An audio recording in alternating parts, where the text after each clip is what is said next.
बिस्मिल्लाहिर्रहमानिर्रहीम। अलम नशरह लका सदरक। क्या हमने आप सल्लल्लाहु अलैहि वसल्लम के लिए आपके सीने को खोल नहीं दिया। शरह का मतलब होता है सीने का। सदर कहते हैं सीने को, और शराह सदर कहते हैं सीने का खुलना, यानी दिल का खुल जाना, बात का समझ में आना, उसको जज़्ब कर लेना। तो यहाँ नबी करीम सल्लल्लाहु अलैहि वसल्लम से कहा जा रहा है कि हमने आप सल्लल्लाहु अलैहि वसल्लम के इस तरह आपको कम करके आपके दिल को एक ठहराव और एक सुकून अता नहीं फरमा दिया। और शरह सदर का एक मतलब ये भी होता है कि हक़ की पहचान। तो यहाँ पे अल्लाह ताला की तरफ से खुशखबरी है। आप सल्लल्लाहु अलैहि वसल्लम को तो हकीकी तौर पर भी शरह सदर हुआ, जैसे कि शक्के सदर का वाक़या हैगा, जो कि 2 मरतबा आप सल्लल्लाहु अलैहि वसल्लम की ज़िंदगी में पेश आया। एक मरतबा जब बचपन में रसूलुल्लाह सल्लल्लाहु अलैहि वसल्लम की उम्र 4 साल थी, तो दिल के अंदर का जो वो जिब्रील अमीन आए और उन्होंने दिल के अंदर का शैतानी हिस्सा निकाल दिया आप सल्लल्लाहु अलैहि वसल्लम के अंदर से, और आप सल्लल्लाहु अलैहि वसल्लम को इसी वजह से तबई तौर पर नेकियों की तरफ रग़बत थी और बुराइयों से नफ़रत थी। और दूसरी मरतबा जब मेराज के वक़्त आप सल्लल्लाहु अलैहि वसल्लम का सीना खोल के चाक करके और आपका दिल आब ज़मज़म से धोकर और आप सल्लल्लाहु अलैहि वसल्लम के दिल के अंदर एक ईमान और हिकमत से भर कर आप सल्लल्लाहु अलैहि वसल्लम के दिल को दोबारा लगाया गया। तो शरह सदर से मुराद क्या है कि दिल का इस दीन इस्लाम के लिए खुलना। तो यहाँ नबी करीम सल्लल्लाहु अलैहि वसल्लम से कहा जा रहा है कि आप सब खुशखबरी दी जा रही है कि हमने आपका सीना खोल नहीं दिया। और इसी तरीके से ये आम इंसानों का भी होता है शरह सदर। सूरह अल-अनाम में आता है कि अल्लाह ताला जिसको हिदायत देना चाहता है उसका सीना इस्लाम के लिए खोल देता है।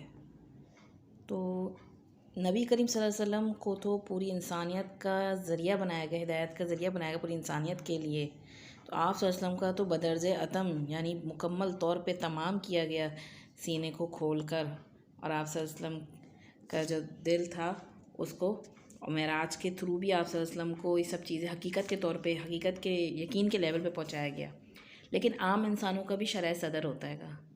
जब दीन से दिलचस्पी बढ़ती है और दीन को पाने के लिए कदम उठने लगते हैं, अल्लाह ताला मौक़े अता करते हैं, और वो नेमत फिर क्या होता है कि वो पहचानी भी जाती हैगी दीन की, और इस नेमत को पाकर दिल खुलने लगता है, यहाँ तक कि खिलने लगता है वो फूलों की तरह, और फिर बात समझ आने लगती है, दिल में उतर कर अमल में तब्दील होने लगती है।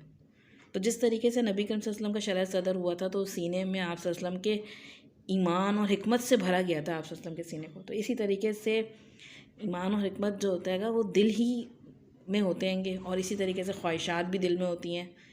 तो जो शख्स अपनी ख्वाहिशात जज्बात पर काबू पा ले, तो उस पर जो होता है कि मार्फत के दरवाज़े खुलने लगते हैंगे। इल्म और हिकमत की असलियत ऐसे शख्स को ही मिलती है, यानी ऐसे शख्स को नहीं मिलती जो कि ख्वाहिशात का ग़ुलाम हो, नफ्स परस्त हो, बल्कि ऐसा शख्स हर चीज़ को क्या होता है वो मफाद की आंख से देखता हैगा। सिर्फ वही काम करता हैगा जिसमें दुनिया का वक्ती और ज़ाहिरी फ़ायदा होता हैगा। तो ऐसा शख्स जो होता है वो फिर हकीकत तक नहीं पहुंच सकता, वो ख़ुद को भी धोखे में रखता हैगा और धोखा खाता चला जाता हैगा।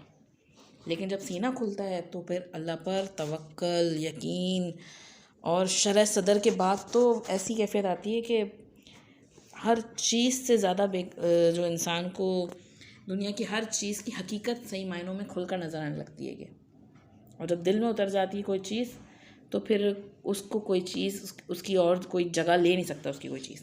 यानी इतना मजबूत इंसान जो होता है ना, पौधा जो होता हैगा, ऐसे एक आप समझ लें एक पौधा होता है। शरह का मतलब होता ही है डाइसेक्शन करना, कहते हैं ना इसे, तो काटना और खोलना।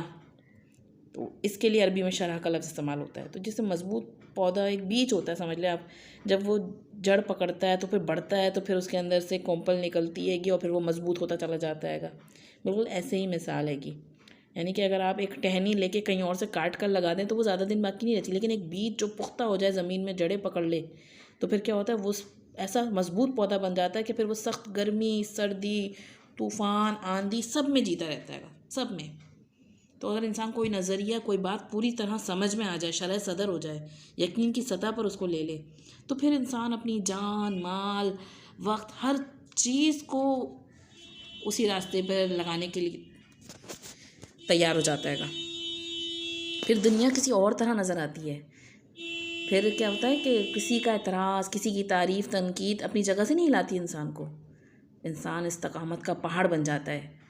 फिर वो भारी पत्थर भी रख दिए जाएँ उसके सीने पर, उसे कोयलों पर भी लिटा दिया जाए तो वो उसको भी बर्दाश्त कर लेता हैगा।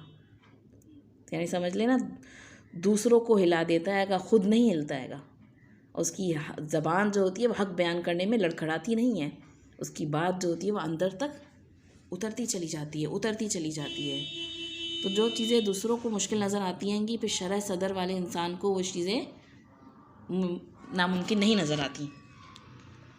तो दरअसल जैसे मूसा अलैहिस्सलाम ने फ़िरौन के दरबार में जा रहे थे तो वक्ती तौर पे उनका भी दिल ऐसा बोझल हो रहा था कि फ़िरौन को कैसे बात पहुंचाऊं। तो उन्होंने क्या दुआ मांगी थी उस वक्त? रब्बिश्रह ली सदरी, कि अल्लाह मेरे सीने को खोल दे, वयस्सिर ली अमरी, और मेरे इस काम को आसान बना दे, वहलुल उक़दतम मिन लिसानी, मेरी ज़बान की गिरा खुल जाए, कि यफ़क़हू क़ौली, कि लोग मेरी बात समझ सकें। यानी टूटी फूटी बातें भी ऐसी हों कि लोगों के समझ में आ जाए मैं कुछ भी जो बयान करूं। तो आपको भी कभी भी ऐसी कोई कैफियत महसूस हो तो फ़ौरन ये दुआ जो है ना, ये इंसान के सीने को खोल दिया थी। इसीलिए हम जब भी आगाज़ करते हैं कुरान का और किसी भी ऐसी महफ़िल का, तो उसमें ये दुआ पढ़ते हैं कि अल्लाह ताला की तरफ से हम जो भी कोशिश कर रहे हैं, जिसमें जो भी खुलूस है, वो अल्लाह ताला वो दूसरों के कानों और दिल तक टकराए और दूसरों को भी बात समझ में आ जाए। और हमेशा याद रखें, अगर किसी को हमारी बात समझ नहीं आ रही ना, तो क्या मसला है? तो अभी अपने अंदर ईमान की कमी है, अभी अपनी मेरी कैफियत, लोग हमारी बात नहीं मानते हैं, लेकिन असल वजह क्या है कि हमारे अंदर की यकीन की कमी है। अपने अंदर लोगों में प्रॉब्लम नहीं है, दरअसल अपने अंदर प्रॉब्लम है। क्योंकि जिस बंदे को खुद यकीन होगा ना, तो वो दरअसल वो हिलने वाला नहीं होता, बल्कि वो दूसरों को हिला देता है अपनी बातों से, दूसरों को, क्योंकि वो यकीन वाली कैफियत में होता है। तो ये शरह सदर जब इंसान का होता है तो ये यकीन वाली कैफियत आती हैगी। तो यहाँ पे नबी करीम सल्लल्लाहु अलैहि वसल्लम को ख़ास तौर पे कहा गया है कि अलम नशरह लका सदरक, क्या हमने आप सल्लल्लाहु अलैहि वसल्लम के लिए आपके सीने को खोल नहीं दिया? आपको हक़ की पहचान, मार्फत की, वो जिस चीज़ के लिए आप तलाश सरगर्दा थे, हिदायत के लिए आप गारे हिरा में जाया करते थे, उस चीज़ को आपके लिए क्या कर दिया गया? आपके सीने को उसके लिए खोल दिया गया। वो वदअना अन्का विज़रक, और हमने उतार नहीं दिया आपसे आपका वो बोझ, यानी जो बोझ आपके सीने पे महसूस हो रहा था, वो बोझ आपसे उतार नहीं दिया गया। विज़रक जो होता है ना, विज़र कहते हैं भारी बोझ को, हम उर्दू में इस्तेमाल करते हैं औज़ार। विज़र की जमा है औज़ार, किसके लिए इस्तेमाल करते? टूल्स के लिए इस्तेमाल करते हैं ना, वो भी भारी होते हैं, लोहे के बने हुए होते हैं। तो आप सल्लल्लाहु अलैहि वसल्लम के सीने पे एक भारी बोझ था। आप देखें कि नबुव्वत से कबल 4 साल की उम्र में आप सल्लल्लाहु अलैहि वसल्लम का शक्के सदर हुआ, और 4 साल की उम्र में आप सल्लल्लाहु अलैहि वसल्लम के सीने से शैतान की ऐसी चीज़ें निकाल दी गई और आपको रहमतुल लिल आलमीन बनाया गया।